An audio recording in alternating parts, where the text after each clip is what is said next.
Recently, there was new guidelines posted about statin drugs, and which would, I think, end up making, what, a third or a quarter of adult Americans on these.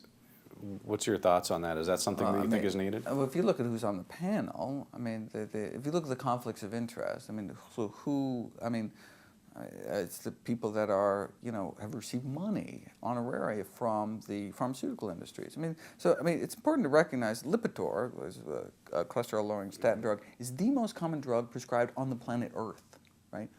Billions of dollars, right? Why? Because people take it for the rest of their lives, right? Antibiotics take for 10 days. I mean, you can charge a lot. Chemotherapy, you can charge huge amounts, but taken for time-limited period. But something, a drug like a cholesterol-lowering drug or blood pressure-lowering drug, any of these kind of lifestyle-related, where you have to, because you're not treating the underlying cause, right? The underlying cause of high blood pressure, you have diseased, dysfunctional arteries. You're not treating the cause, but you can just artificially lower blood pressure to prevent some of the damage to your eyes and kidneys, etc. But you have to take it forever because you're not actually doing anything about the disease process, which is really, it comes down to what you eat. And so these are a boon to the pharmaceutical industry. I mean, this is their kind of bread and butter. So there's tremendous financial interest to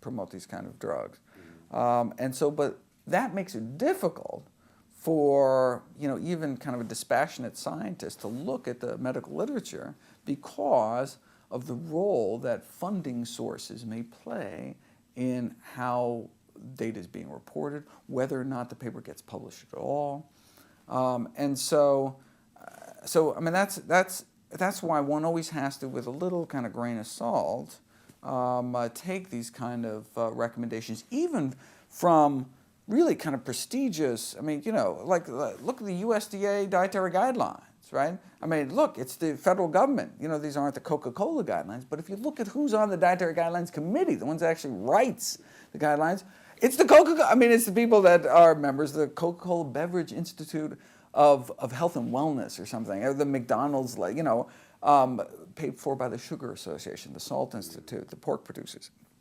And so, you'd like to be able to trust these kind of third-party, supposedly unbiased sources, but when you actually follow the money, you see these conflicts of interest just because there's so much money at stake.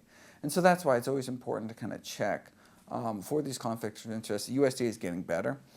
So after they were actually sued in 2005 because the guidelines were written by people with obvious ties to the food industry.